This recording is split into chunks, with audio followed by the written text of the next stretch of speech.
change room. Got him, finish it off, trying to back away and get a boundary. Not to be. One Walker hits the furniture, ends up with 3 wickets, but it is the end of what has been an outstanding knock from the Australian skipper. He really has played absolutely superbly. Great batting from Australia, Bluey. First one to go, Pete Siddle, I tell you what, that 20 off 54 was very valuable. Yeah, very handy, just hanging around with Michael Clarke this morning. So, no, that is a very good effort from Sids. We know he's a gutsy character. And then Michael Clarke, the last one to be dismissed. A couple of handy boundaries before he got out, and then going for another one, trying to go through the offside and obviously missed it. So, yeah, went for 151, but, you know, doing the right thing, trying to hit out at the end there. Painting, something that came out of that probably last hour of play was that as the ball gets older, it looked all right, didn't it? I mean, it wasn't really the occasional one going left and right, but all in all, pretty good. There's still enough to suggest that with this new ball, Australia are going to do plenty, I would think. The ball was, what, 75 overs there, and the odd ball still was beating the bat. You know, they still created chances there, albeit against our tail, but they had their chances and the ball was doing enough, I think. Exactly right. Let's have a quick look at Michael Clarke's 150 odd just before we head back to Cape Town, because I think it's worth noting that I agree, boys. I think it's probably one of his best digs that he's played, and not only because he was batting well, but it's more about the conditions that were on offer. I did get the feeling that South Africa let him off the hook early on. I mean, they thought Jacques Kallis and Morne Morkel bowled too short. Staines set it up with that an aggressive over against him, but it was at the end of his spell, and they just didn't follow it up. Yeah, I just think his ability to pick off that loose ball, BJ, was tremendous throughout that innings. He was able to keep the good balls out, and then anything, you know, remotely like a half volley or anything short, he just pounced on. You know, 22 boundaries in his 151 off only 176 deliveries. That's the other thing we haven't really mentioned. His strike rate is just sensational. A lot of people just tried to, you know, occupy the crease and sort of try and get through that ball. But I'll tell you what, he was very proactive, and that's a fantastic innings. Played well again today. I mean, his innings yesterday was sensational, but a few more went past the outside edge today, but still, you know, hit a few more boundaries again. Well, exactly right. And Payne, one thing I loved about Michael Clarke's innings, he would get beaten by a great ball and then just sort of look down the wicket and go, well, too bad, and then, you know, still keep his composure and play aggressive. Go, boys, because first man to go, Jacques Rudolph, that was some good bowling for Ryan Harris. Just probably played across it.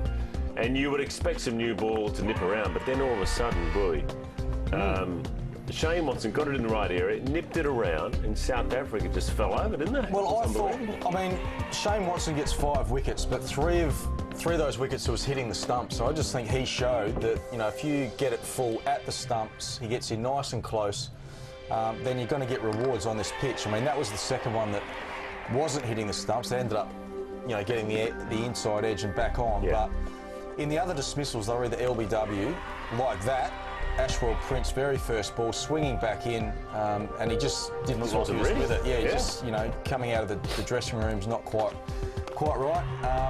And then once again, full hitting the stumps. And I just think South Africa yesterday were too short, and I think our bowlers too, Mitchell Johnson maybe a little bit too short, and Ryan Harris, there is an extra bounce in this pitch, so you've got to be fuller, and I think stump to stump, you're just going to get wickets. You're in the game, aren't you? Yeah. Oh, you certainly are. As Louis said, he's hit the nail on the head. Harris, Watson both bowled straight, full, and hit the stumps more often than not. Big Morne Morkel was found wanting a bit there. He watched ball watching a little bit. Not running at full pace, and then a pretty ordinary effort to slide his bat at the same time. But it was just a comic of errors here, wasn't it? I mean, it was unbelievable. And then obviously that just summed it up. Bowled at the stumps, hit and pitched and hit off stump. That's the tail. But I don't know. I mean, it was the type of wicket that we thought there was something in it. But this is the big thing. Look at that. The first session, Jacques Rudolph, he went at 12:03, but from 116, which is Amla, right through to the end. The 207 and even past that as well. It's something you'd see in a club game, isn't it, really? Or a kid's game, more so than a test. To see 12 wickets falling in 2 hours of cricket at that level is extraordinary. But it is extraordinary that, you know, I think 3 were referred. I mean, is it getting to the stage now where the batter doesn't get, or the batsman doesn't get the benefit of the doubt?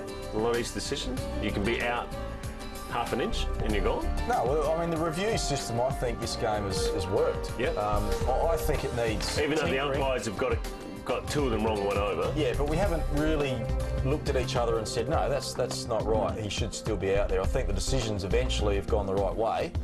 I still think there needs to be tinkering with the system. I don't think it's perfect at the moment, but what's in use at the moment is working. I think everything's basically gone according to plan, and I don't think any of the batsmen that have been given out, whether it's DRS or whatever, can really shake their heads and think, no, it wasn't. Is there gonna be a complaint about the wicket, you reckon?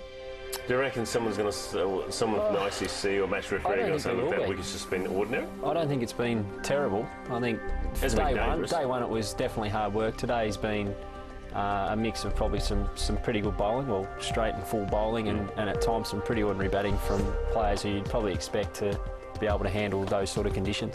Well, I've had a lot of tweets saying, how good's this cricket?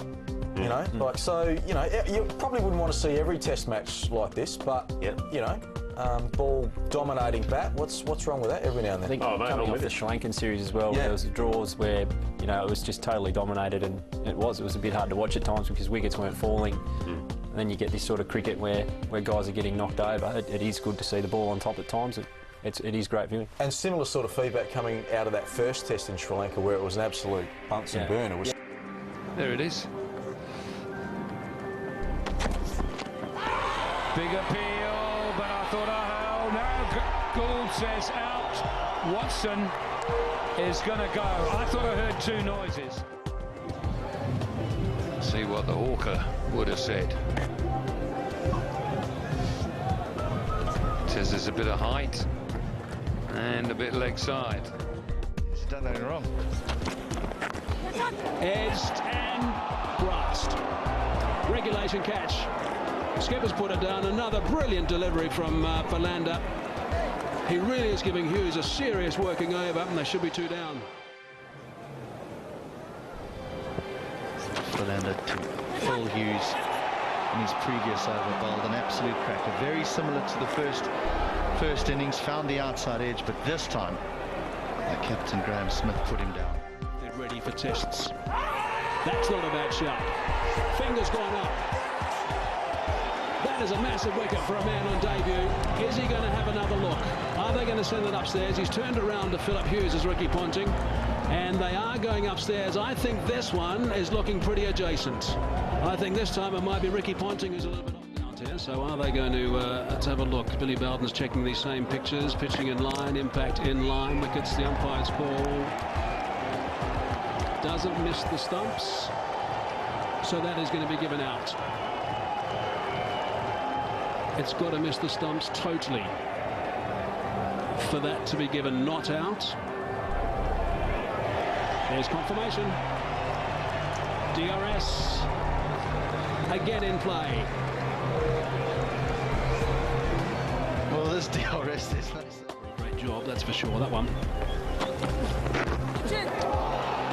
Has that carried? They like it, the South Africans. They have started to celebrate. It's been called and claimed straight away by the catcher. Let's see if we can just freeze this down. That's out. I don't have too much doubt with that, but it depends what Billy Bowden thinks. He can't hear our commentary, by the way. They cut out our commentary in these situations when there's any DRS or any reviews or referrals.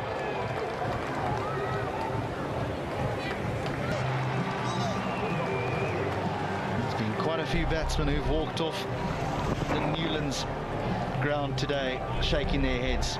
Another one, Philip Hughes. He turns around. There's an outside edge. A good catch by Jacques Rudolph.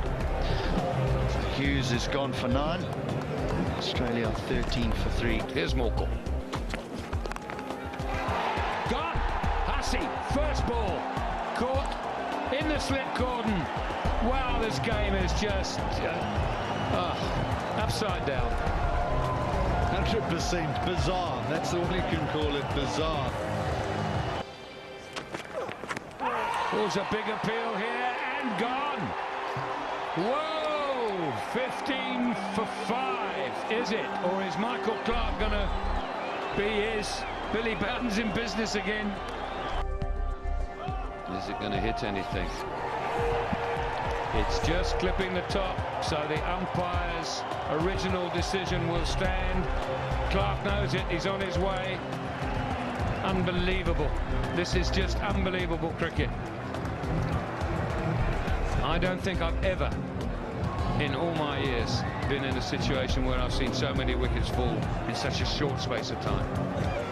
Clark makes his way back to the pavilion after a magnificent 151 in the first innings. Out for 2, 15 for 5.